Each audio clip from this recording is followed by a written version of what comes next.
The Behemoth Brewing Company presents the Department of Conversation with Pat Brittenden. Behemoth, give me something hoppy. As we go live with, look, I even got the right camera on. There we go, got the right camera on now. In fact, let's go that and go two right cameras on and say good morning, Clinton Randell, part of the morning show on The Edge. Clint, good morning. How are you? Good morning, Pat. I'm doing good, mate. It's good to see your face again. Yeah, you too. I was thinking it's probably been close to 10 years since we've actually talked. Yeah. And I was going to say face-to-face. Yeah. This whole Zoom thing's a bit crazy, about that. But But yeah, it's really nice to see you, and you're still in Auckland. I'm in Dunedin, and this modern marvel of technology we can connect and do a podcast. But I was a bit confused as to how to address you, Mr. Randell, because when I last worked with and around you, you were Clint, and then you went to The Edge, and I think we're working in the afternoons or the evenings, and there was already a Clint there. So you changed from Clint to Randell, surname, complete sense, and now it appears that you're Clinton Randell everywhere. So How do we do this? Because I want to be respectful, and I want to use an appropriate term. What are we thinking? Depends how close we are. So I feel like people who will call me Randell, I'm like, when people go, "Oh, Randell," I'm like, "Oh, cool." I'm not supposed to know the name of this person. They know me from The Edge. I feel like people are like, "Hey, Clint." I'm like, "Oh God, where do I know this person from?" So I feel like people call me Clint. I feel like I automatically feel closer to somebody. So it was really kind of refreshing on the Masked Singer to be called Clint on the show, or Clinton on the show. But yeah, I think when I started at The Edge, there was another Clint there, and they thought that people would find it too hard to understand that there are two people in New Zealand with the same first name, especially working for the same radio station. So they changed it to Randell, and then 10 months later, the other Clint buggered off to another station. I got stuck with it for the last 5.5 years. But that is quite nice to think that you've got, it's your name, but it's almost a pseudonym. I'm a little bit the same, not quite for the same reasons, but I get called Pat by people who know me. I get called Patrick, my legal name, by people who don't really know me. And I get called Paddy by people who have known me since I was knee high. So like anyone who's like my uncles and aunts and family members and people who I grew up and they were parents, they all call me Paddy, even still to today. So it's a bit the same. It's not quite from the radio thing, because I was Pat on the radio, but those different names for different things. So if I pick up the phone and they go, "Hi, is that Patrick Brittenden?" I go, "Shit, this is an official phone call. What am I?" I might respond to that one with, "Oh, it depends who's calling." Yeah. No, it's and then when we did like Dancing with the Stars last season, they were calling me. It was just Randell, so everyone had like a first and last name, and I was the only one that just had this like one last name. I was like, I'm not bloody Beyonce or Rihanna. Like, it's just like I've got a first name as well, but it's like for the first time I've been able to. I think it's confusing for people going, "Well, hold on, why do people call you Randell if your name's Clint?" But so I think we've put too much money into advertising to change the Don, Meg and Randell show to the Don, Meg and Clint show. So do they call you? They call you your co-host. Do they call you Randell off air or Clint off air? They started. They do call me Randell now, because I think when they were calling me Clint off air, they were doing it on air for habit. So they just have. But it's when people who aren't on air with me, like who I work with every day, and they're calling me Randell, and I was like, it's Clint. And Dom always goes, "Why is it such a big deal for you? Like, it's your last name." And I'm like, "Well, I've been called Clint for 30 years, and then for the last 5, I'm being called by my last name only at work. It's just not what you're used to." So I don't really mind, but if I get a choice, I'll choose Clint. I mean, that's my name, right?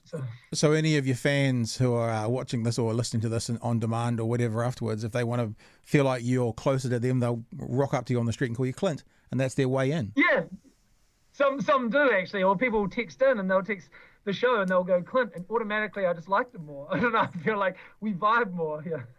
Hey, now for background for other people, you and I met working in radio. It was probably 2010, 2011.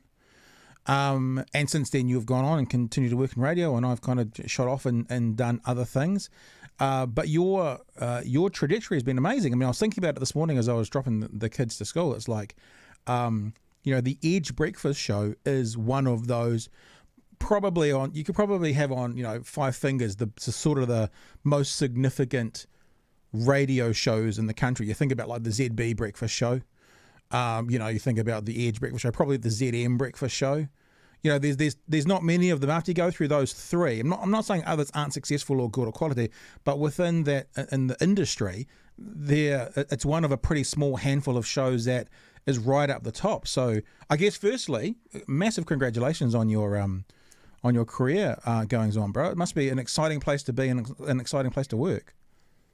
Yeah, it almost didn't even work out. Like I was so close to it not even happening, because I think I'd been at Rima, where we used to work together, and I was on Life FM there, and I'd been there 5 years, and I sort of felt like I'd done all that I could do there, and it was time to just see what else was out there. And I ended up working on My FM, and I love my hip hop and R&B, and I was doing the show, and I think I just missed the old co-hosts that I used to work with, Bjorn, and the show we used to do, and I really enjoyed radio more in the old show that I did. So even though I thought, I've got a year's contract, so I'll work that out, and then I'm gonna go back. And people are like, oh, you're crazy, you're in MediaWorks now, you got a foot in the door. And I was like, yeah, but I just want to love what I do, because then I think I'll do a better job at it when I'm passionate about it.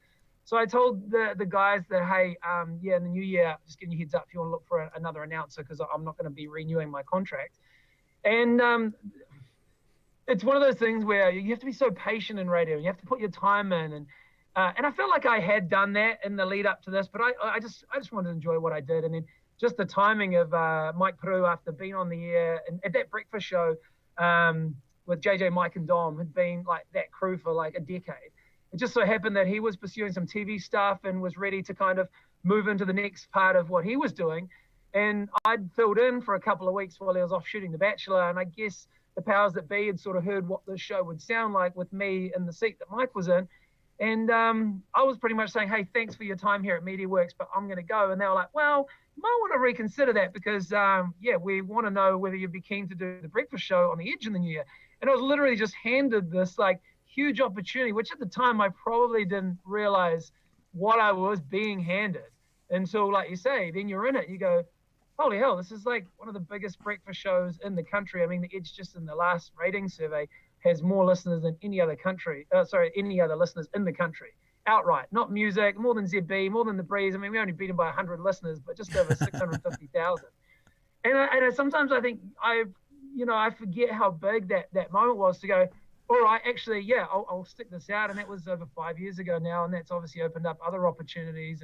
And looking back now, the Edge Breakfast Show, since its creation over, I think it's been 21 years, has only ever had 6 breakfast announcers in that time. Since the Edge has been the Edge, 6 breakfast announcers. So, yeah, it's when you break it down, I'm like, it's quite a privilege to be in the seat that I'm in. But you forget that when you're getting up at 4 a.m. and doing a show 5 days a week sometimes, And the thing about it is, I think about like, the Daily Show in America under Jon Stewart. You watch the people that work with Jon Stewart, and you can see how many people have gone on. There's the John Olivers, there's the Sam Bees, there's the Stephen Colbert's. They've all gone on to be really successful in that industry. And you think about that Edge morning show, and you think about it started off in Hamilton, I'm pretty sure. And I'm pretty sure the original 3 were JJ, Dom, and Jason Reeves. And obviously they're all still doing amazing things. And then Mike Puru comes on, still doing amazing things. You know what I mean? So it's like the people who have been associated with it have then continued on. So obviously there's been a quality there. And it's not just a quality of, the show itself, but obviously you need a lot of stuff in the background and quality of management, having stuff put into that team to then enable them to move on. I think JJ's at More FM now, correct me if I'm wrong. And, I think Jason's on Coast, maybe. Yeah. And Dom's still there. So it's... he's a cockroach, mate, that no one can kill. So, I think the testament to the quality of broadcaster on that show, which maybe what I hear you saying you didn't realize 5 years ago, is the longevity of those hosts in other opportunities as well. Because that obviously means quality comes through, quality continues on. Yeah, it's been a really amazing run, actually. And I think it was just one of those things where I was like, I'd rather take the shot and try and, be a small fish in a big pond and see if I can swim with the others, and then realize that I can't, and always know that I gave it a shot, rather than just never leave and always wonder what could have happened if I'd gone. So I'm really glad that I made the jump, and it worked out. So yeah, it was just one of those moments where I was like, I've been doing this a while, and maybe I just kind of see what else is going on. So, and then it's kicked on other opportunities, obviously with MediaWorks when they own TV3, that's since recently being sold to Discovery. But, there's things like Dancing with the Stars where TV3 wants to promote its own brands, within the company. So got an opportunity to do that. I meet the director on Dancing with the Stars. Turns out he's working on The Masked Singer and gives me a call and goes, hey, do you want to audition for this new show I've got? I'm thinking he's talking about putting me in a mask, and then he's talking about hosting it. But it's look at this. I can't even remember what that dance is called. Look at this. Hey. Like, Woo! Who is that guy? Little bit of dancing. Now tell me, you've always been, and I remember back on the day, especially with, getting gigs around movies like The Kick and that kind of stuff, you've always been a fairly fit guy, and those listeners of The Edge will know that from the number of times you've been naked. But most people talk about that being like physically demanding. Did that get you in the best shape you've ever been in doing that dancing? Yeah, I think I lost 5 or 6 kilos. I've never been, even though some will be surprised, go, oh, bullshit. I've never been the guy to take mirror selfies or, all that sort of stuff. But I was like, maybe the spray tans that we had every single week helped as well. But I was like, holy shit, like I'm shredded. I was I'm looking good. In the beginning, yeah, we drew the abs on, I'll admit, and for the first week. But by the time you got to week 4 or 5, you didn't need to draw them on anymore. I was like, wow. So I look back at photos now and I'm just like, I peaked. That's the best shape I'll ever be in, because I'm never going to be working out 8 hours a day every day for 10 weeks. I think it was something like 90 days straight. Wow. Where it was dancing every single day and also juggling like a morning breakfast show as well. Like I was actually during that show dancing more than I was working, but trying to juggle that show. And it was like 4 weeks of preparation before the show started. And then once it started, it was 7 days a week for 10 weeks. It was 70 days, just nonstop. And yeah, it does sort of mess with you a little bit as well in terms of your commitments, and where you put your time, and obviously where you put your time, what you value. And there was a lot of great things about it, but then also it can take you away. It's a huge commitment, one that they downplay when they first try to sign you up. But I mean, you only get out what you put into it. And I'm always like one of those people, I'm quite competitive, and I'm in a fun way, but I'm like, I don't want to embarrass myself. And if I'm going to do this, I want to make sure I really do the best job that I can, rather than go out there and go, I could have done better with that, but I just couldn't be asked. That's not really my style, I suppose. For sure. You talked about as well, the opportunity to maybe go back. And so for people who don't know, the Rima group is Rima, the radio station, Life FM. I was going to say Morning Star. Well, there's another one that I can't remember. Southern Star. Southern Star. There you go. A group of, I guess, radio stations that are based on sort of a Christian ideology and that sort of thing. You talked about going back because you're good mates with Bjorn. Shout out to Bjorn. I'm sure he'll see or hear this. What I was going to Liana with Josh. Well, I mean, 2004-5, I was doing that breakfast show. The reason it was called The Morning Wake Up was because that's what I changed the name of it to, and I think it's still called The Morning Wake Up today. It is. Yeah. Yep. So I've still got t-shirts from that time. Before us, it was called it was The Morning Wake Up with Pat and Kat. That was when it changed its name, sort of thing, to way back then. And then I went away and did a whole bunch of radio stuff, and then I came back as well. So the idea of going back is not unheard of. There's a fellow colleague of ours, Luke, who worked there and did stuff there, and he went away to work for ZM, and then he went to the UK. I was at ZM with him when I was like starting out in promo and stuff like that. And then he came back. So it seems to be something that people do go back to, whether it's for relationships like you're talking about, or for other reasons. But I was getting to the idea that the best radio teams are always really good mates. And because of my age, I think about like the guys on The Rock from the 90s, and I think about Kim and Corbett and these people who are always really good mates, and the original crew on The Edge as well. You guys, how are you guys relationally? Are you all real good mates? Do you do stuff after work together? And is that part of the thing that makes the on-air team work? Yeah, I think it is really important to like get along with each other. I mean, it's hard like hanging outside of work when you see each other like for 6 hours every single day, because sometimes you need to kind of be away from each other to then be able to you're all good. Sorry, I got the boss here. I'm like, I'm in trouble. Yeah, but I mean, like even tomorrow I've got a thing at my football club, and Dom, not Bjorn. Dom was going to be catching up and stuff like that. So and then Meg will come round to my place in the evenings and stuff, and we'll come after the work and have a swim and stuff. So I think you do need to have that relationship with your co-host to actually do a really good show, because otherwise you're kind of faking being friends. But at the same time, you can probably hang out too much, because when you are in a studio with each other and you have differing ways of how you want to do things, you will butt heads on stuff. And I think you just always need to remember that just because you don't agree on it and you end up having a little bit of an argument about it, it's like you both want what's best for the show, though, and that is why you're so passionate. That is why you're butting heads. And when you remember that, you can let it go. There's nothing personal about it. And the reason why we won't necessarily always get along is because we're different. Because if we were all the same, you wouldn't need all three of us, right? You'd just have one person doing it. But we're all in very different lanes. We're in very different life stages. And because of that, you're going to disagree on stuff. And I guess that's sometimes what makes it interesting to listen to. But I think you do definitely also need to like each other, because otherwise you're just faking this relationship every day. And I don't think that's a really sustainable way to have a successful breakfast show, when you despise being in the same room as someone. And it's like that person in the office that everyone kind of can't really stand, but you're not stuck in a room with them for 5 to 6 hours a day. You know, it's hard to tolerate.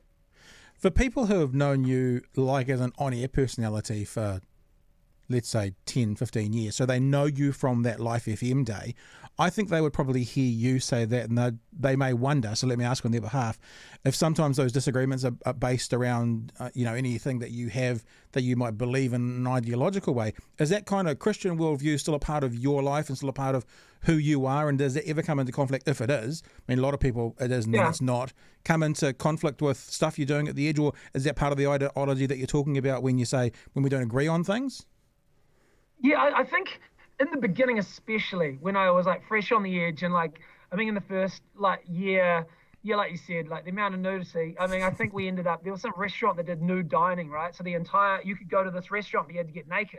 We're like, oh, we'll do like a pop-up restaurant of it here. And we did it in the Tron.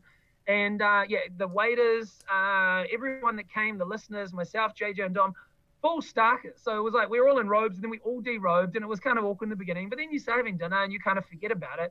And it was like, hold on, I've gone from this like Christian breakfast show on Life FM to now trying to navigate how I be part of this team without being an absolute prude, where I go, sorry, you guys do it, but that's not for me. I'm here for the radio, but I'm not here for the shtick, and kind of wanting to be part of this team, but also feeling this like this pressure from people who knew me as this Christian broadcaster to now this like breakfast announcer on the edge. And I did cop a lot of like, oh my God, like people would like tag their mates in a post being like, can you believe this is the same guy who was on Life FM? Like, and getting those comments where it's like, you start going, wow, I mean, have I really sold out with who I was? Or did people just really know a very conservative version of who I was on Life FM? And now I'm able to have a lot more fun with it.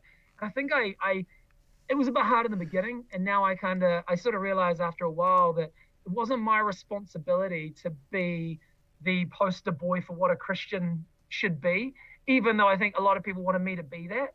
Like, I've got my journey, it's going to be very different to everybody else's. And yeah, I am a team player, but in the beginning, I also really wanted to be liked by everyone. I mean, if you're going to be successful, you kind of need to either be liked by everyone or be hated so much that people love to hate you. So that's why they listen. You can't really be in the middle. So, I mean, Dom's the love to hate guy sometimes. So I was like, well, I need to be the likable guy. And it's really hard to please everybody. And I think in the beginning, I would get maybe like, let's say 9 really nice positive things about me and then 1 negative. It didn't matter how nice the 9 were. They never stuck. It was always the 1 that stayed with me. And I don't know when that changed for me, but as soon as it did, it was just like a weight off my shoulders. I'm like, you know what? I can't please everyone. And that guy doesn't like it. Sorry, I'm not for you. But I got 9 other people over here, which are the majority, who do like it. So, and it makes it easier to do what you need to do while still trying to hang on to take a step back sometimes and go, would I have been okay about this 3-4 years ago? Like, has the situation I'm in really changed me that much that I'm so far out of touch with when I first started and what I was wanting to do in this job? Or is it just a natural progression of like being on a show and me as a broadcaster now on the edge for 5 years, and also now like a father, and those sorts of things change you, and the different shows that you've been a part of, like all those things change you, right? Yeah, I'm nodding away because, not to the same level of publicity that you have done, but dude, it's just all ringing. I've heard this all before. I've experienced half of this all before. And let me just say, for people who don't know, I believe from memory, this was day one of you at the Edge. Yeah. Day That's one. the initiation. That's day one. That was initiation. Of you at the Edge. Skinny dipping into Mission Bay. And and that was like, that was my work uniform for the next wee while. As you're talking, it just makes me think of the idea that, if you try and please all the people all the time, you end up pleasing none of the people none of the time. So yeah, it's just I honestly, I feel like in Rima, when you were there at the same time when I was on live, I felt like you were really caged as well, with like just some of the like comments and the things that I know you wanted to do, but then they'd be like, no, you can't do that, or you can't talk about that, this isn't the place. And it was kind of like, I felt like you wanted to do this much, but you were allowed to do that much.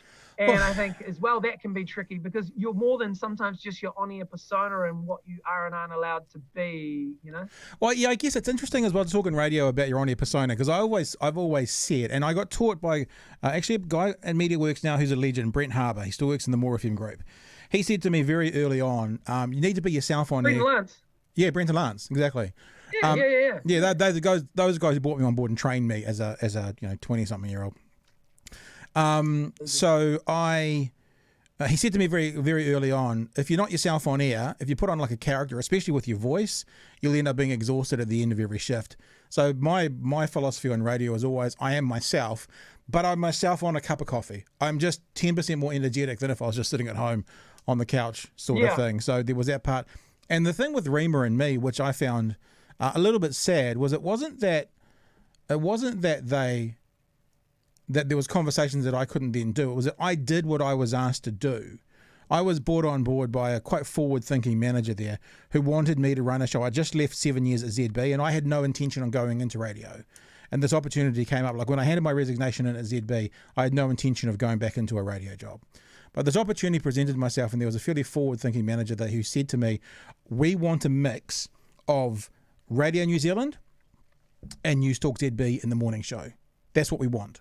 Right, so the directive from me was that was the content style. And I'm like, cool, I can do that. And then when I did that and they got the inevitable complaints from listeners, they, in my opinion, cowardiced away and backed down to a point that when that quite forward-thinking manager left and a new manager came on board and I explained to him this was my mandate, he said to me without word of a lie, you're mistaken, that wasn't the mandate. Then when I showed him the email that had those words in it, he still told me I wasn't right. That's not what they were originally looking for. So it's an unfortunate. Like you'd misinterpreted it or something. Like I couldn't fucking read. That's what he was saying. It's like, because I had it in writing, like not as in a contract, but when I was talking about this information with this quite forward-thinking manager, that I was unable to, that I was going to misinterpret an email saying what we're looking for is a mix between News Talk ZB and Radio New Zealand. That I'd misinterpreted that. And I've heard you talk about this in another podcast where it's like, they say, all right, this is what we want you to do, Pat. We want you to be this person. We want you to do this show. And then when it doesn't work, that's not on them. That's on you because you're the one behind the microphone talking. And it's like, I hate it when instead of them going, hey, well, this is what we wanted to do. We wanted to do a show. It's like, oh, did Pat do that? You're like, hold on a second. You guys were telling me this is what you want. So it's like, I remember you were talking in a podcast about certain characters that they will want you to be on this radio show. And that's all fine. Then all of a sudden, when the times change, we're becoming more woke, then some of these unfortunate radio announcers who are in this lane and they're being successful in that lane and told to play in this lane, now all of a sudden, that's not cool in 2021. So, you're like, I'm just doing what I'm told though. And I'm playing the role to, make the show work. Yeah, and so well, just to give other people a bit of a background so they know what we're talking about, it was a conversation around The Rock, actually, part of the MediaWorks group. And like The Rock, since I've ever known about it, and I don't mean this in a derogatory way around The Rock, but it has been the kind of dirty, filthy, grungy, the boys smell bad and they have greasy hair, and it's been and they wear black shirts and they have long hair slicked back, that kind of stuff. That's been the way that The Rock has sort of actively portrayed itself. And so there's this complaint at the moment, and I don't know the details, and you're an employee, so I'm not going to ask you about the details, obviously, but of investigation going on because there's some, untoward activities happening at The Rock between, a host or an employee and some female. And I'm like, well, I'm not saying that's okay, obviously, but that's been the on-air component of The Rock for 20 plus years. What would anyone expect? And as you're saying, I think I mentioned in the thing you were talking about, it was when I was talking to Kim Vanell from Al Jazeera. Paul Henry was a good example. He was paid a very large salary by both TV3 and TVNZ to be the naughty boy who said bad things. And then when the naughty boy who said bad things went one step too far, then that naughty boy got hung out to dry, and all the management and all the people above that naughty boy that were actively encouraging and paying him to be that were like, this is terrible, this is terrible. And I'm just like, you can't. It's a bit like I've talked about in the podcast about the rules in society. We're at a point now where we need to know the rules. If naughty boy on the radio is being paid to be naughty boy on the radio, then actually that's more of a managerial issue than a naughty boy on the radio issue, because that's what they're asking him to do. Now, if management are asking him to do something else, him or her, and he's ignoring them and being naughty boy anyway, then that's a host issue.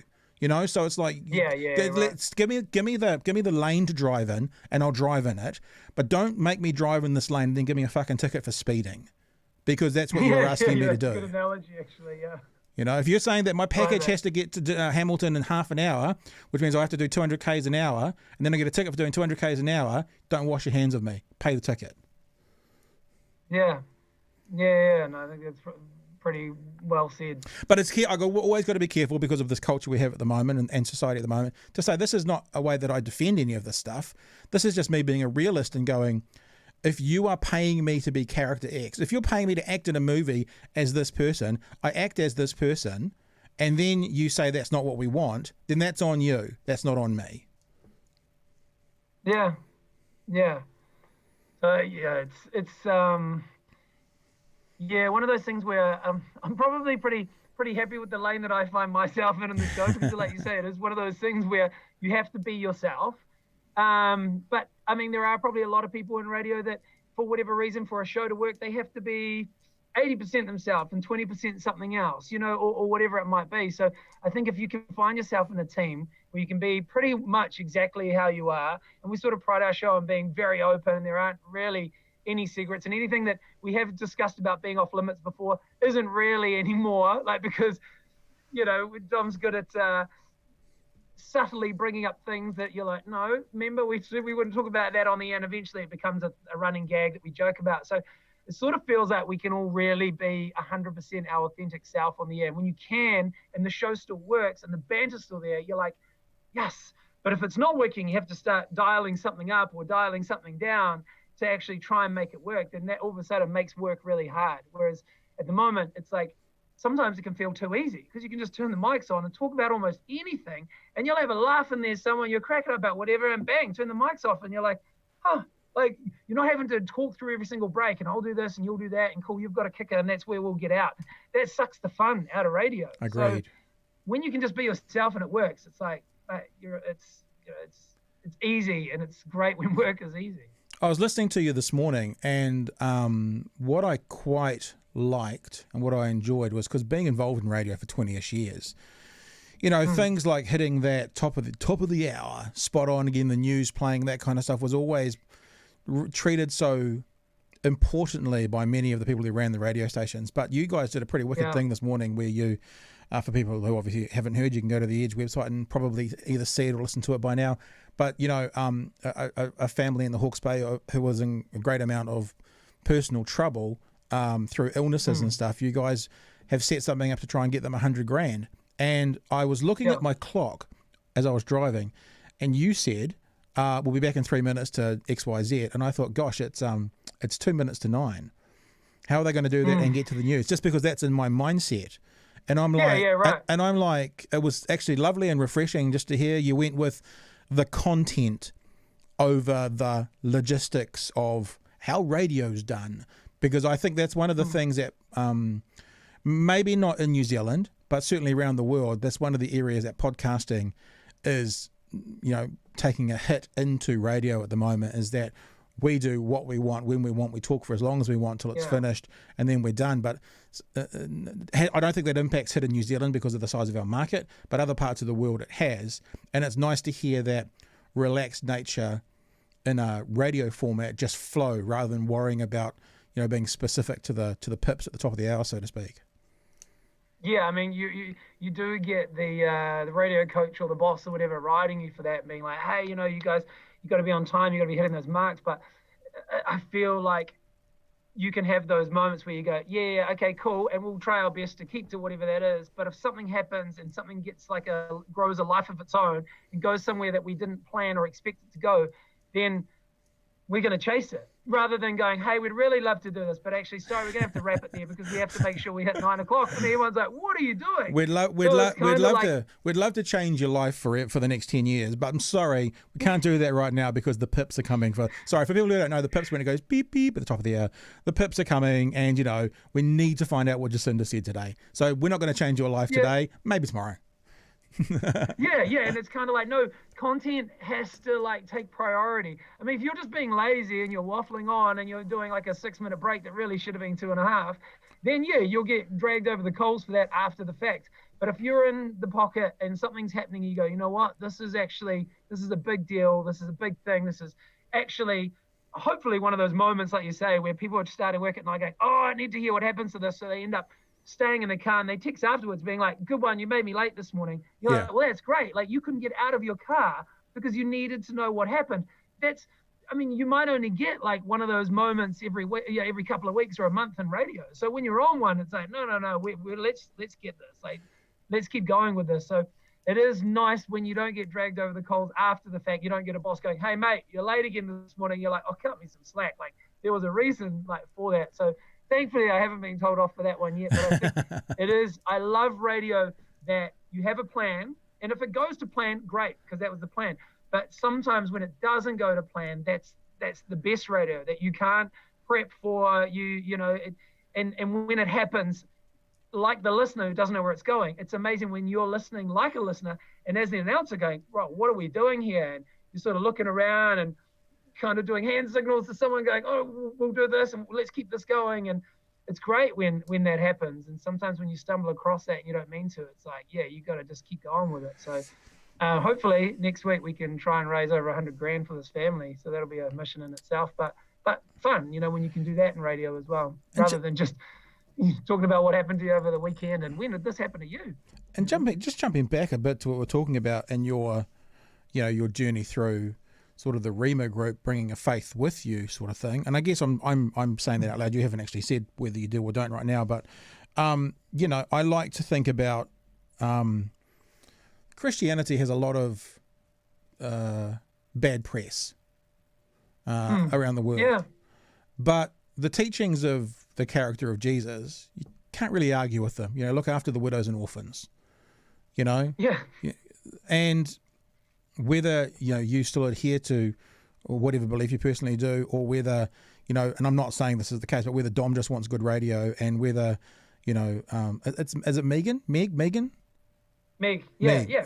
Whether she wants the emotional sound on radio for whatever reason, a family with significant health issues and cancer running through it, to try and find them $100,000 to alleviate some of their concerns, ticks all those boxes. It doesn't matter. Like, for someone who wants to look after the widows and orphans, it does that. For someone who wants good radio, it does that. For someone who wants emotional radio, it does that. And so you can find within what you're doing the thing that still sits in your own personal ideology for what radio needs to be and should be as well. Yeah, and so sometimes you need to get naked in the restaurant to get to the next thing, which is raising $100,000 for a family that's had a really rough hand. And I know Dom jokes about it a lot. Like, he'll turn around and something will happen, and he'll be like, oh, Meg, have you heard Clint's story about how Jesus healed his neck and how he became a Christian? And she'll be like, no. And then I know a very small window. I have to be careful when I go on too long, it gets all preachy. But I'll get a chance to kind of share my testimony on a huge platform. And sometimes, like, my wife and I have this account set up. So, people do their tithes and their offerings and stuff. And however people want to do that, it's up to them. But my wife and I have always just put away an extra bit of money into an account It's linked to like just an ATM EFTPOS card. And if we stumble across someone or a family or whatever it might be, where all of a sudden you go, man, I'd really love to financially invest into whatever it is that they're going through, then we can, because this money doesn't feel like it's coming out of any other expenses or whatever. It's just there, and it builds up and builds up, and then you might like there might be like a solo mum and she doesn't know how she's going to buy all these things for her baby, and you can go and throw all the stuff in the trolley and then pay for it. And it's sure, it used to be your money, but it doesn't feel like this, oh, can we afford to do that? Because that's what it's for. So sometimes Dom will talk about when someone's on the air and they lose a competition and they've just done this big sob story. He's like, oh, give them some money out of your Jesus fund. Come on, how much is in the Jesus fund? Give us and we have done that on the air. I'll be like, all right, yeah, $500. And then Meg about $500. I'm like, oh, it's not my money anymore. Like, whatever, it's there for that purpose. So sometimes I think that stuff can maybe be encouraging, because like you say, Christianity does get a bad rap a lot of the time. So it's kind of like, if someone listens and goes, oh, that's quite cool. If the generosity that you have as a person is because of your Christian values, then cool. But I think I don't like when people text in and go, oh man, I thought you were a Christian, when you're trying to do something that's just fun on the air. And I feel like sometimes we're expected as Christians to live this really sheltered life. We were not allowed to laugh at anything that's funny, that's a little bit inappropriate, and we're not supposed to do that. It's like, no, just like you say, when you boil down the essence of what it is, love people like you love Jesus, and love people like yourself, And I think sometimes we complicate that like way too much. And yeah, sometimes I'll miss the mark, but then other times maybe I don't. But at the end of the day, like, it's just when you're being held to this like perfect standard, I'm always going to let you down. So yeah, you just try and do what you can do. And sometimes, old JC gets a shout out on the edge. Sometimes it might not be in the way that he wants to shout out, but I remind him all publicity is good publicity. So I think Dom should be careful talking about, the fundings that you should be paying people, when he's talking the other day about buying his mother an apartment. I think if any of you are going to be given, I mean, it's like, I think you should probably be a bit careful to offer your $500 when. Yeah. I'll be like, all right, I'll give you some money like Jesus fund it, and Dom will match it. Oh, look, I just think it's also, when I said the Christian faith has a bad rap, I need to add the little thing on the end, rightfully so, because Christians are dicks, and some Christians out there that have the loudest voices and are making the most noise for the so-called belief are the biggest dicks, and in my opinion, the loudest ones. Misrepresent the things that are most important about it. People talk to me about it sometimes, and I just say, well, think about it this way. This time that, supposedly, and I say supposedly out of respect for people who think this is a load of shit, fine. So there was this guy who was supposedly here doing his main work for 3 years. In those 3 years, this is the Jesus character if people are wondering who I'm talking about, he was on a camping trip with his 12 best friends. So there's a guy and his 12 best mates and a whole bunch of other hangers-on camping for 3 years. If you think that was a holier-than-thou blooming group of people who were just, somber and boring and, can I use the word conservative, then you don't understand what boys camping looks like. It's just, I think people have the wrong idea. I've always wanted, let me see, if your Jesus fund has got several million in it, maybe we can do this together.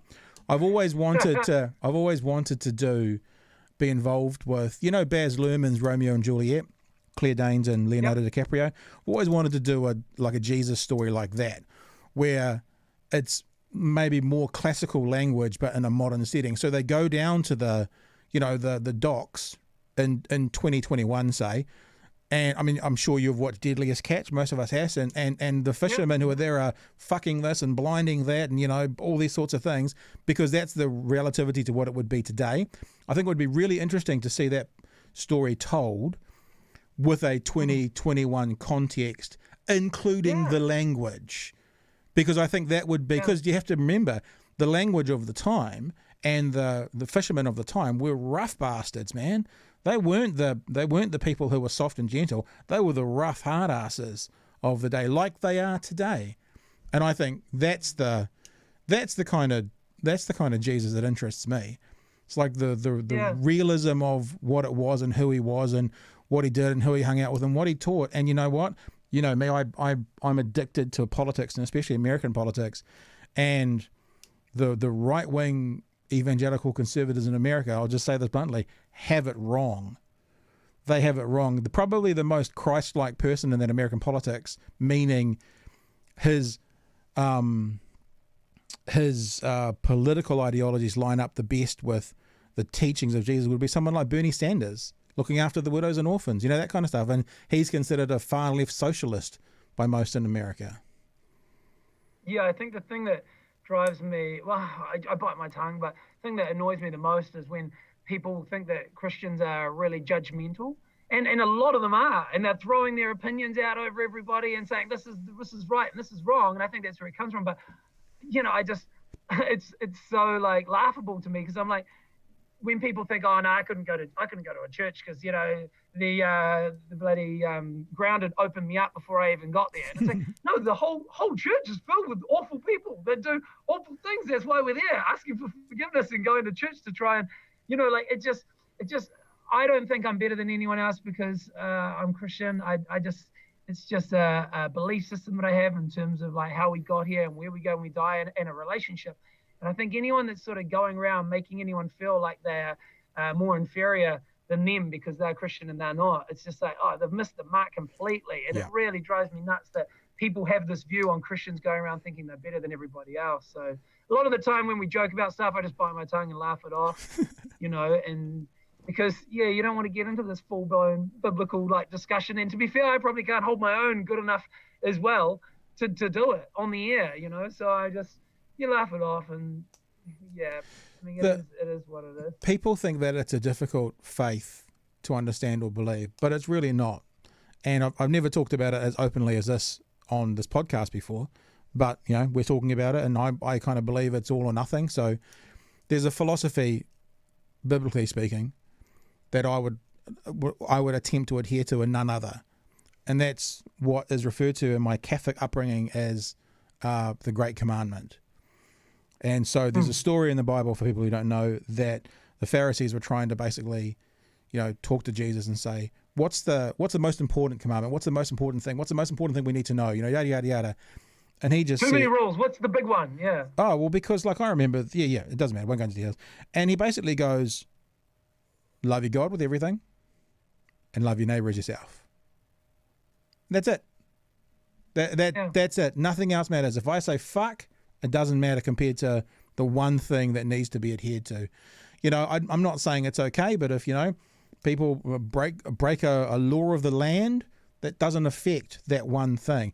Now, people will argue that when you do follow those two ideas, that other things that aren't necessarily the best in life start to drop away, and I think that's true, but it's as simple as that. And anyone who makes it more difficult than that, and anyone who has other hoops and stuff to jump through, anyone who says you have to do or be anything to be a part of that team, fuck off. You're wrong. Sorry, you're wrong. You're just wrong. I mean, you're just plain wrong. I mean, then that's why when I say people like Bernie Sanders, I'm not saying he adheres to a Christian faith. I'm saying the way he certainly does half of that, which is love your neighbor as yourself, look after the widows and orphans, take care of those who are less than you. He does it better than anyone else with his policies in America. He has the most Christ-like, policies in the American political system as an 80-year-old Jew. And when people turn around and say, "Oh, you're a Christian, so then you must believe like whatever this other Christian's spouting out on online or whatever," and I'm like, well, no. I mean, I'm not signing up to all these rules, and all of a sudden I go, I don't really like that one, but I'm a Christian, so I'm gonna have to be that guy who hates those people and doesn't get along with those people. I'm like, no. If that's what it's about and that's what I have to be, well then I can leave it as quickly as I got into it, So I think that's the pressure as well when things happen and they're like, oh, hold on, you're a Christian, so you're not meant to agree with that, or you're not meant to agree with their way of life and how they live theirs. And I'm like, hey, like you say, love people like yourself. So I'm loving on them. And people go, yeah, but you can love them, but you don't have to agree with their life decisions. And I'm like, who am I to say what they shouldn't be doing? But that's that stupid thing where people say, love the sinner, hate the sin, which there's a famous biblical teacher, guy called Tony Campolo, and he's got a really interesting saying. He goes, that's actually the opposite of what Jesus taught. In fact, love the sinner, hate the sinner is a saying from Gandhi. People don't realize that, but that's where it came from. Love the sinner, hate the sin is the opposite of what Jesus taught. Jesus taught to love the sinner, meaning everybody else, and hate your own shit. Not theirs. That's none of your business. Hate your own shit. That's what he taught. So I think it's just, it's not an issue. It's if nothing else, it's loving your neighbour as yourself. It's looking after other people. It's treating them carefully. Like you say, getting money out of your Jesus fund. I mean, not to the same extent, but I was down at the Dunedin market. When you next get to Dunedin, make sure you're here on a Saturday morning. The Dunedin Farmers Markets is the best experience in New Zealand on a Saturday morning. I was down there getting a coffee, and I'd bought this food stack thing, and it was like 3 bits of bread, and there was bacon, and there was eggs, and there was cheese, and there was onions, and there was sauce in there. It was this big, massive thing for breakfast. And I got the thing I stopped at the to get a coffee from the cart next door, and the guy getting the coffee saw me eating it, and he goes, "Oh, I can't remember what it's called, the mega stacker or something." He goes, "Oh, good eating the mega stacker." And I went, "Yeah." As I left there, and this is not to say yay me, but just to echo what you're saying, as I left there, I went back to that store and I paid for another one. I said, just give it to him. I don't want to know where it's come from. Just give it to him and he'll enjoy it. And then walked off. It's little things. It's just little things. I love that. Yeah, the whole don't let your left hand see what your right hand is doing. Yeah. And some people will be like, well, why would you do something if they don't know who it came from and you're not getting the kudos for it? And it's like, no, there's something really cool in like doing something for someone. It was like a woman who was trying on dresses next to my wife, and I'm sitting there punishing, just like with her coming out, trying on dress after dress. And she was, I think some guy came in, like I think she was calling someone, he came in, and I was just kind of heard them. It was hard not to hear them, where he was like, look, I don't get paid, babe, until whatever. I can see if I can advance. I'll call what's her name, see if I can get advance on it. He can sell. He wanted to do this thing for his girlfriend. And it was just kind of, as we were leaving and we were paying for my wife's stuff, I said, hey, can we just throw down a voucher? And I don't want to make it awkward. I don't want to say to them, hey, we'd like to pick this up for you, whatever. Just we'll pay for a voucher. We'll leave it here. And when she goes to pay, just go, hey, the guys before you left a voucher here that you can use. So it takes a couple $100 off your payments, or if they're going to leave and not buy it, because I know she really wanted to, I was like, just let her know that, hey, you can have that dress. And those moments are just like really fun to like be a part of. Like you really leave with I think, when they say better to give than receive, and everyone's like, nah, man, I'd much rather be in a position where I'm the person that's able to leave the voucher than the person that's trying to see if I can get an advance, because, so I can buy my wife something really nice that she wants to wear. So it is a real buzz to do those things. And I love that Christianity has given me that. I think that's one of the things that I probably I wasn't really doing through a lot of my youth. And then I think that was something I really want to be, that generous person and leave that legacy, when you die and people go, oh, you give you the shirt off his back, be that type of person. I think if we were more like that, probably be a lot more people getting along. Yeah, no. I mean, because the opposite of that is an eye for an eye. That's kind of the opposite vibe.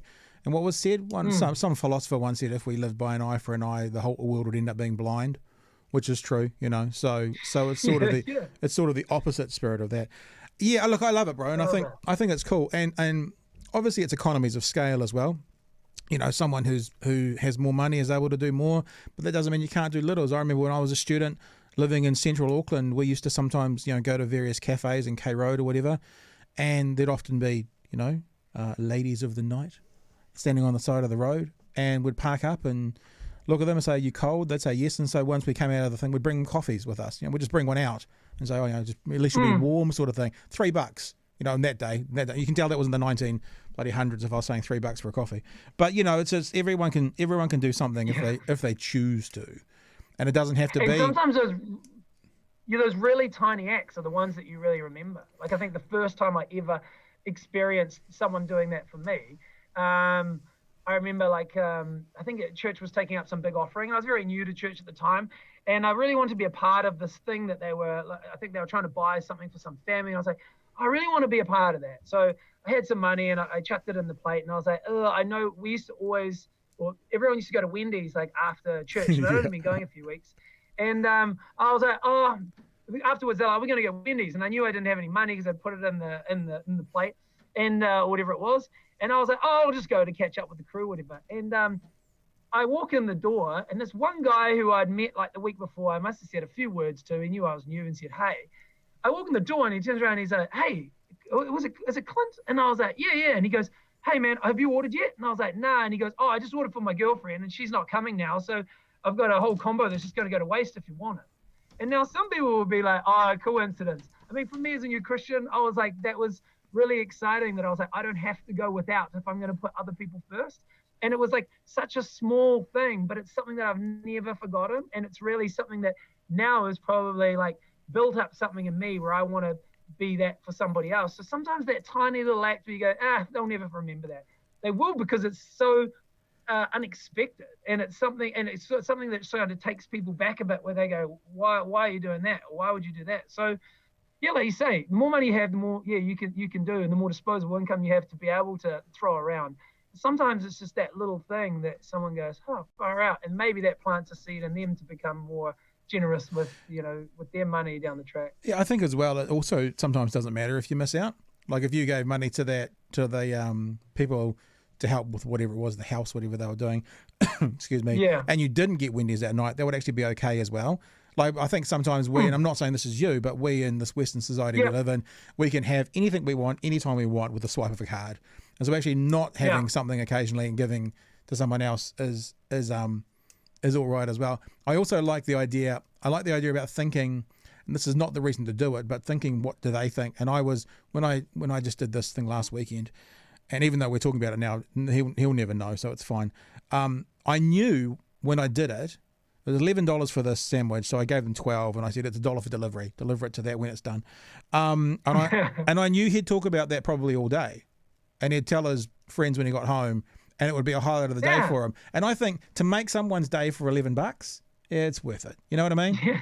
It's a good investment. Yeah, it's a good investment. Yeah, of course. If someone said to you, "I'll make your day," and it's only cost me $11, you'd be like, "Yeah, I'm in." You know, so. Yeah, every time. Yeah. No, I love that. I'm thinking about you now in your position. I remember this because I remember through my experiences when I left the Rema Group and I went back to work for, I think it was still Radio Works at the time. It's now NZME. And I had a boss at then Classic Hits who told me, I've experienced this a couple of times actually, someone who is management above you way up, so I won't mention names, and a boss who worked for NZME who no longer works there, but I still won't mention names. My experience with the manager who's still at MediaWorks was there's a band called Jars of Clay. When he found out that Jars of Clay were a quote-unquote Christian band, and I don't know what that means, but that's what people talk about it as, he removed them from the playlist and went on a hunt for all the other Christian artists in that station to take them off the air. Unfortunately for him, Sixpence None the Richer, who also are a band who class themselves as Christians, were number one song in the world at the moment at that time with Kiss Me. So he had to stop his search. The other thing is, when I went back to work for the Hits, when I did that, one of the bosses there said to me bluntly, if I saw a reference come to me, like an announcer come to me from that group, being the Rema Group, I would never hire them. And he said, the only reason you came in is you came from me to them, so I know you, so I'll bring you back. I'm interested in your take from being in, as we've said so far, probably one of the biggest and certainly most exclusive radio shows in the country, of not necessarily your experiences, but looking around and seeing that idea of how the quote unquote, and I'm saying quote unquote because for people who are church people, they'll understand these terms, but people who aren't might not be quite so familiar. But the mainstream media, for people who are wanting to adhere to some kind of ideological belief, especially around church and Christianity, is it still as sort of unwelcoming as it was, or have things changed? Because this was in the this was sort of 10 and 20 years ago. I'll never forget a conversation, like a roundabout conversation I had when I first was looking to get into MediaWorks. And someone who was a little bit higher up, and we were sort of having like interview process and stuff. And they were like, we want to make sure, because we do some stuff, this wasn't on the edge, but they were like, we do some things and it's probably different to what you're used to. And I was like, what are they getting at? And then I said, just what are you trying to ask me? Just like ask me flat out. Like, doesn't matter. They're like, we just don't want a prude on the show. Like, we've come from a Christian radio station. We don't want a prude. We want someone who's going to have fun, who's going to push the envelope, who's going to, like do crazy stuff that's going to be talked about and all the rest of it. I'm like, yeah, like I can be that guy. But it was weird for me that I thought, because I've come from this Christian background or this Christian radio show, that now I'm having an interview with someone that maybe someone who wasn't Christian probably wouldn't be having the chat with them, because I'd already had a chat with a few others. And this was probably, it felt like the last hurdle to make sure it wasn't some crazy Crizzo and that I was going to be an absolute prude and they'll hire me and they go, oh, what have we done? Like he says no to everything, So yeah. And then am I naive now to think that that doesn't happen because now the position I'm in, and I've sort of been through it, and I obviously don't get hit up about that. But I think there's I like to think now, especially in 2021, it's like we're a lot more accepting of different walks of life and different people's belief systems and all that. And because that all makes us very different, and sometimes different is the best. Because if you're just the norm, like everyone else, it's like, oh yeah, like, there's out of 100 people, let's say 80 of them are all the norm, whatever that is. And then there's the 20 out of the 100 that are a bit different. And it's like, well, in radio, sometimes that can be what's successful, is the different, right? And the thing that makes you stand out from the crowd, that you can make jokes at, you take shots at, or that gives you a different perspective on something to what everyone else is going to think about it. So I'd like to think, and I hope I'm not being naive in that belief, that actually it might play more to your strength than to a weakness in terms of like getting in the industry. Or perhaps it doesn't necessarily, maybe it's not a strength, but it's just not something that's going to hinder you, I wouldn't have thought. Interesting. Naive? I think not naive, but I wonder if management is smart enough, because what you're saying is actually quite smart.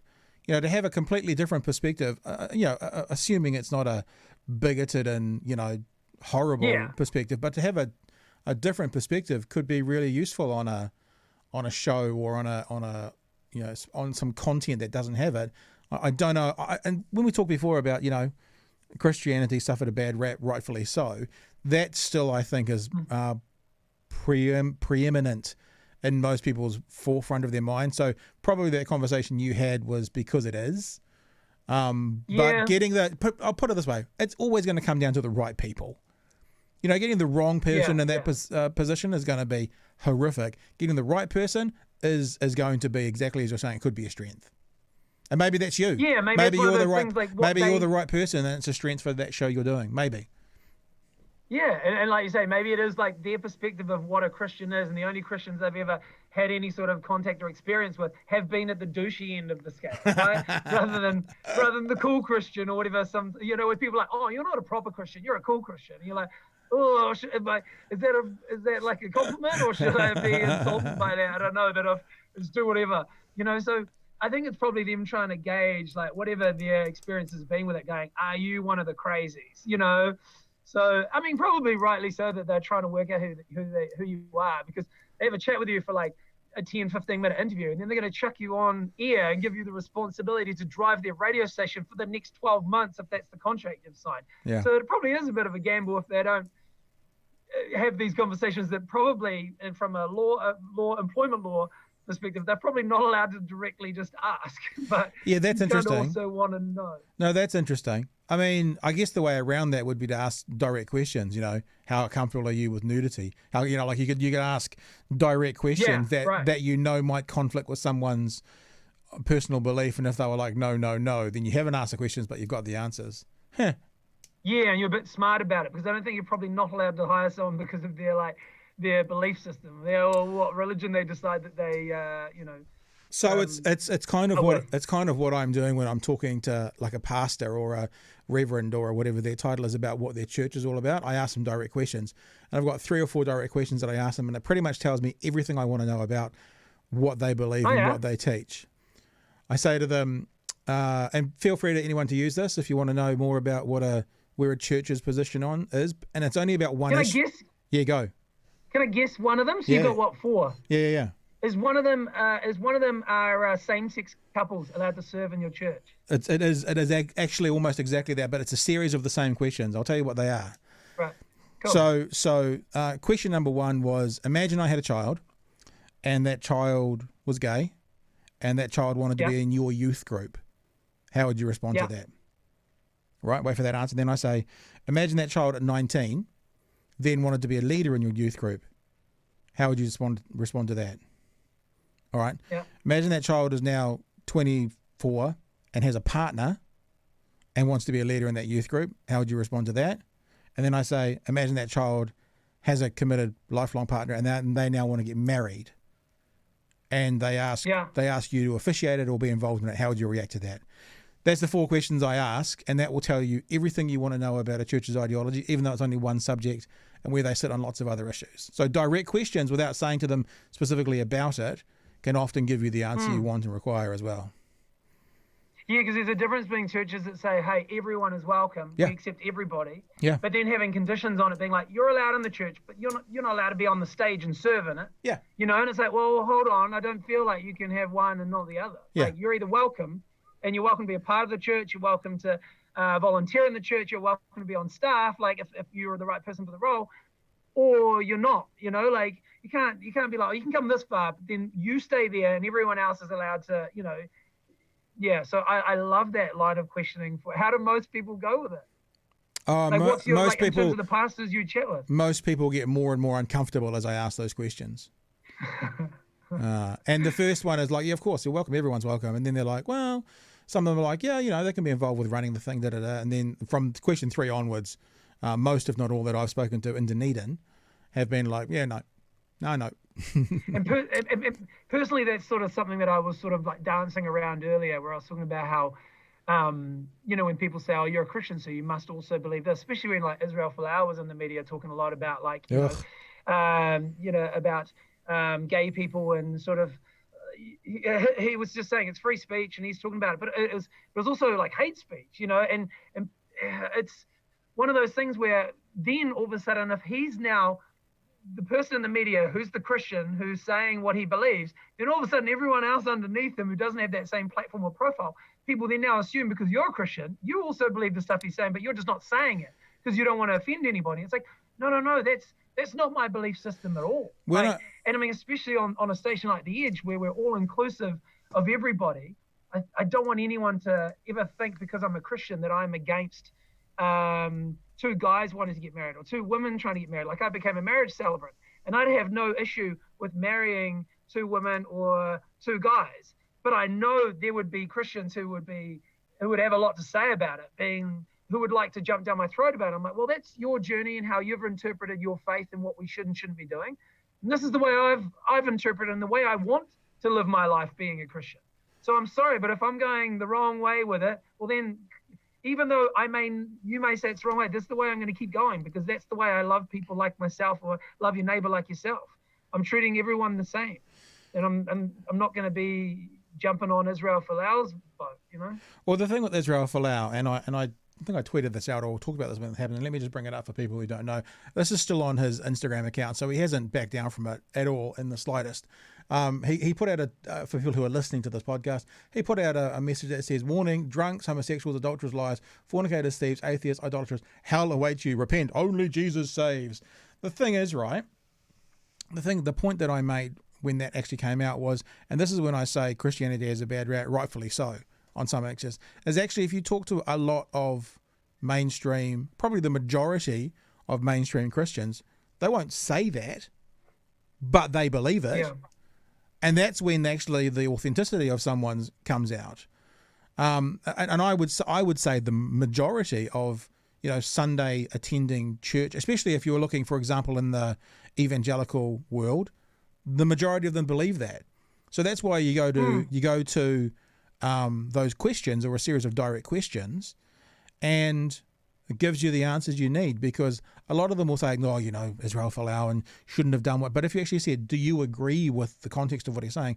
Many of them will say, well, you know, yes, but, you know, no, but they shouldn't have, but, you know, it's like, well, no, it's not my job. It's not my job. It's very clear in lots of teachings, you know, that if you've got a plank of wood sticking out of your own eye, you don't take the splinter out of someone else's. You know, if you are absolutely perfect, you're entitled to kill that person by casting that stone. You know, so worry about your own shit. You know, and it's a problem. That's why I for me personally, like I shy away from the word Christian, and I always have.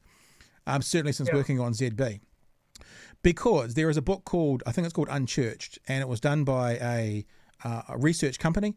And they did a bunch of research about people and millennials who were unchurched, who were not in the church world. And they said that depending on the question, between 75 and 93% of respondents said you could happily replace the word hypocrite, homophobe, and there was another word as well, another terrible word. You could intersperse and replace that word with the word Christian. So anywhere that you saw the word Christian, you could put hypocrite in there, or anywhere you saw the word Christian, you could put homophobe in there. And so that word to me has been tainted by people like Israel Folau. Yeah. And so if people ever ask me about my stuff, I'm like, oh, I think the teachings of Jesus are pretty unequivocal. You can't really complain about any of those. I'll happily follow along with those as best I can, because that's looking after the widows and orphans. It's not getting to all the stuff about this. But even that amongst the church world, and you'll know this, we're probably getting a little bit too heavy into the theology and stuff at the moment, but there'll be people who talk about, the Old Testament talks about what Jesus thinks and da-da-da-da-da. So I just don't get into those kinds of comments. It's like talking to a flat earther, which I'm doing at the moment sometimes. Yeah. It's just, it doesn't matter. Yeah, it just like you say, the religion thing I hate even more. Oh, you're religious. And then the Christian thing, like they all come with connotations, and most of them are negative.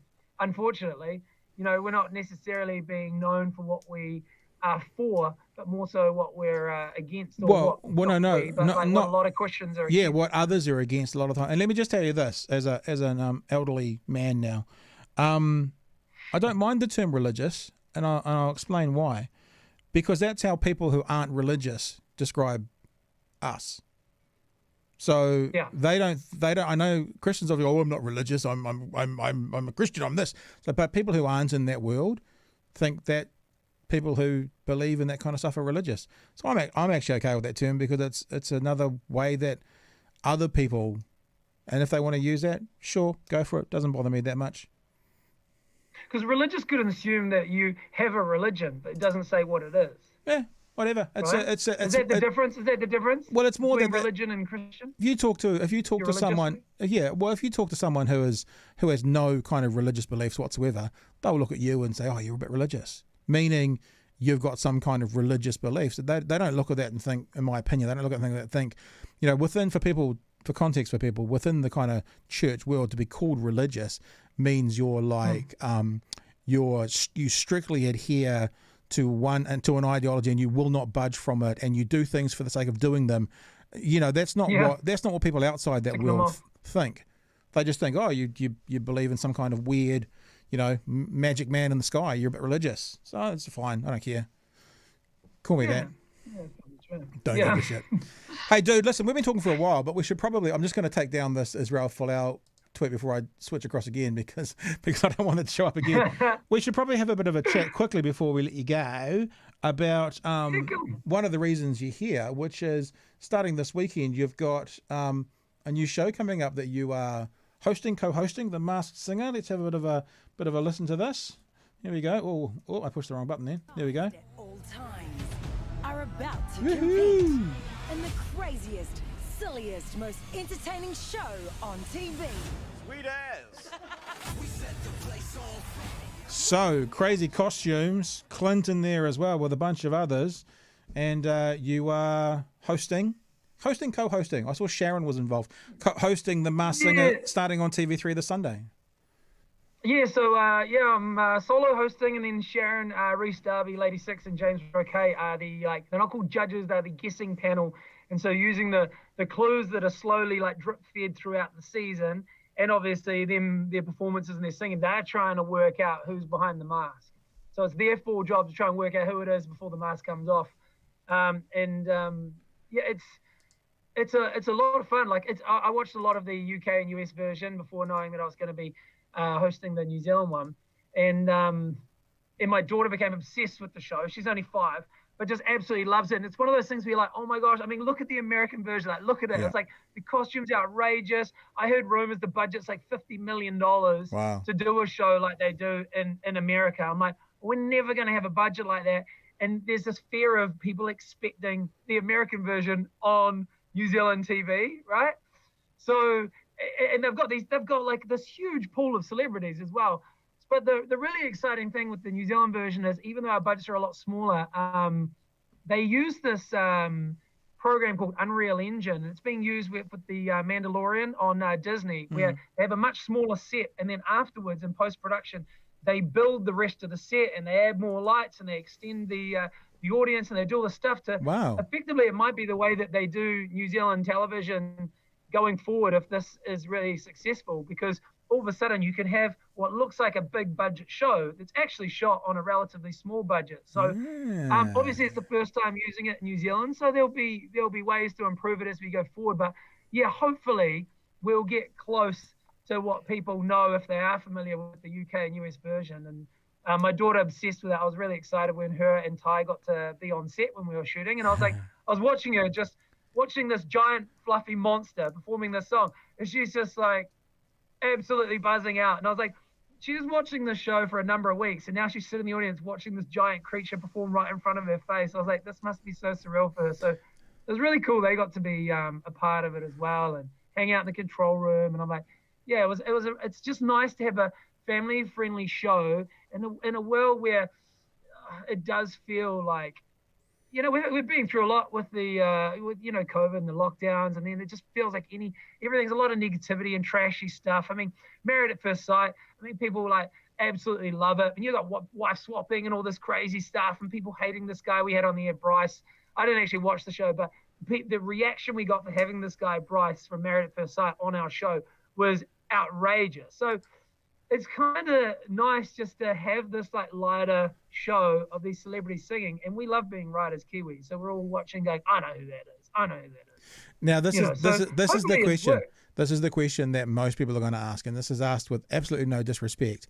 Often in these shows overseas, they'll talk about the size of the celebrities, and they are typically C or D listers. Now, are we seeing some people that we would consider, high profile celebrities coming out of stuff? And can I say the costumes look amazing? They must have been where most of the budget went. Yeah. Are we going to see real like high quality, good quality, the New Zealand version of celebrities coming out of these things? Yeah, it's one of those things where I think you can probably easily wrangle a few musicians, especially ones that have kids, because they'll go, oh, maybe this is normally my bag, but my kids will love it, so they do it. So we've got some incredible musicians. Then you've got those other people that I think they actually are really great singers. People don't know. They've never had an opportunity to show it off. So they go, yeah, okay, bugger it. And the confidence that people have when you're, like, if you go to any sort of dress-up party, and you're a different version of yourself when no one knows who you are, right? Yeah. So I feel like people that would normally say no to a singing show would say yes to this purely based on that fact that nobody knows who they are until right at the end, and it comes off, and everyone's like, oh my God, I can't believe the voice is you. So I think I was really surprised with the celebrities that we have for this season, but I'm also really excited for if we are successful in getting a second run in this, where there are people who watched it going, oh my God, that does look like a lot of fun. And all of a sudden the people that maybe they reached out to, I don't know how many said no before they got ones to say yes. Maybe they go second time round, you know what, bugger it, I'll give it a go. Right. Because no one knows who the hell they are until the mask comes off. And the only time they have to sing with the mask off is right at the end of the show, about 30 seconds while the credits run. And there was only one masked singer who refused to sing with the mask off, who was like, I'm not doing that. And yeah, when you see who that is, it might be because he didn't have one of the stronger voices on the show. So he was like, happy to be on the show, not singing with the mask off. Very cool. And that starts on Sunday night. And they're already, because it's not based on audience voting, or is it? Because you go Sunday night, Monday night. Explain the system. So I go Sunday night and Monday night. Sunday and Monday night. So there's 12 contestants that we start with. Sunday we'll have 6, and then Monday we'll have a fresh 6. So each night they'll end up having like a battle. The person who loses that battle goes down effectively into a bottom 3. And from that bottom 3, the guessing panel will say who they want to keep, and eventually that leaves one that goes home. As you get further through the stages, it'll actually come down to audience votes. So they'll vote for who was their favorite, and the 2 that get the least amount of votes go up against the guessing panel, and they always decide which one will get unmasked. So someone will always be unmasked every episode. So on a Sunday night, you'll lose someone, and on a Monday night, you'll lose someone. So does that mean that many of them have been filmed, but when you get to the audience participation, those ones are yet to be filmed? With the... Oh, no, so it's all being done, and the guys have all signed NDAs, and it's one of those things like in New Zealand, you're like, someone just has to tell someone that tells someone, and all of a sudden it's out there. So I think that was the really risky and scary part of the show. It's like, can these people in the audience be trusted, and how many people do we let in on the secret? Because even So they had their own dressing rooms on the other side of the studio. Even if when they were coming and going from their cars, someone would meet them at their car, would put on this like hood and would like pull tight so you couldn't see any of their face. You'd only really, if you did manage to see them, you'd see their sort of stature. But a lot of the costumes even cover that. So they were actually really good at hiding who they were to anyone who was on crew. And there were only a very small amount of people who knew who they were the entire time. Obviously, Denise, who made all the costumes, she was one of them. And they asked me, do you want to know? And I said, nah, not until the very end. Like, before the mask comes off, maybe, sure, you give me a bit of a heads up so I know how to introduce them when the mask comes off. But otherwise, I was like, don't tell me, because I'll end up saying their real name when they're on stage and I'll balls it up. So I don't want to be that guy. So I'm just checking again. The whole thing's been done. When you talk about audience participation, it's the live audience that are voting. Is that what you're saying? Yeah. The live audience, sorry. So the TV audience won't get a crack at it. So we've finished filming it, but I think based on, like I was saying, with that, the way they're extending the set and all the rest of it, those guys, whoever they are, they definitely haven't finished. So they're the ones who are working crazy in post-production. So, and while the show's rolling out, I think we'll still be putting the icing on all the other episodes. So, yeah, my job was relatively easy. Go in, get out, done, shot it in a week. But the other guys, their work only just began when we actually finished filming it. So it is one of those things where obviously when the mask comes off, now everyone's in on the secret. So I think they really wanted to film it as close to launch date to have as little time as possible for those secrets to get out. But as far as I know, they haven't got out, and a lot of the guys on my team that keep asking, they don't know. So I'm like, all right, well, obviously the old NDA, the non-disclosure agreement that people sign that threatened to take them to court for $1 million if they talk, it worked, or whatever it was. Hey, well, dude, it's been an absolute pleasure. We've been talking for an hour and a quarter. Often this little thing is a bit of a time collapse. This thing, it feels like we've been talking 5 minutes. If people want to hear you in the mornings, The Edge, hit music now of the various frequencies around the country. We're 91.8 here in Dunedin. Dom, Meg and Randell with The Edge with Night and Day. They can find you there. Also, if they want to connect with you more one-on-one, your Instagram with several naked, well, certainly shirtless photos, can be there, which is just Clinton Randell. Dude, it's been fun, and I hope that next time we connect, maybe you're in Dunedin for an Edge something, and you can come into the whare and come and say good day, and we'll have a chat again. And what is there anything else you want to let people know about, especially to do with the show coming up, or anything in general? Not that you asked for context, but the thumbnail on the Instagram, that was we actually found out that the New Zealand Fire Service had gotten soft, and no longer did they get their rigs out for the farming calendar. Now it's like completely clothed with children. It's very very PC, and it's all families and all cutesy. So we decided to bring back. I might believe you if there weren't several other photos on your thing with you being topless and shirtless and naked, and oh look, just here, and what's this one here? I'm just going to play this randomly. I don't know what it is. Looks like a dog, something getting close to your nipple. Well, look, that was my wife drawing on my abs for the photo shoot. Yep. So I hear what you're saying, and it's a nice deflection, but yeah, evidence of that Instagram thing might not quite. I actually saw. You know what? I saw a photo last night, and I don't know where I saw it, but I wasn't able to find it, of a photo that was beside JJ Feeney's bed of you completely naked for when they were married, when Dom didn't do it for her. I was hoping to find that because I want that to be my thumbnail for this episode. Oh, yeah, I didn't buy Dom a birthday present, and he wanted me to, his big ask, which I said, oh, whatever you want on the show, you ask me and I'll do it for you, which next year I'll just get him a birthday present. We end up getting someone in to draw me in the studio completely naked. And I think he was talking about hanging it up in his house somewhere. But my wife vetoed that and said, yes, you can draw my husband naked, but the deal is that I get the picture when it's done. So that's still sitting in the garage. She has yet to frame or do anything with that at the moment. But is it like 10 feet long, hanging above the bed? Don't believe everything these two tell you about that. But no, it is one of those fun gigs, where you just never quite know what you're going to be asked to do next week. But like I said, like to be a yes man, and like to be a team player, like to be liked, and so you always have to find yourself saying yes to almost everything in the gig. But this is what makes it fun, right? So no, I appreciate you having me on. It's bloody good to catch up with you again. It's been too long, but yeah, next time if we're doing anything in Dunners and we're heading down there, I think the last time I was in Dunedin, It's because the guys found out on the radio I'd never flatted before. Right. So they sent me down to Dunedin's most feral flat. Good. And it was next level. There were no windows. It was freezing. It was tagging all through the walls. The guys all ate out of dog bowls. They showed me the ensuite, and it was just this like sink that they all like piss into. And then I finished my drink, and I was like, "Where's the recycling bin?" They're like, "Recycling bin." And then they went out onto the balcony and shouted out this reference from Harry Potter. I've never seen the show.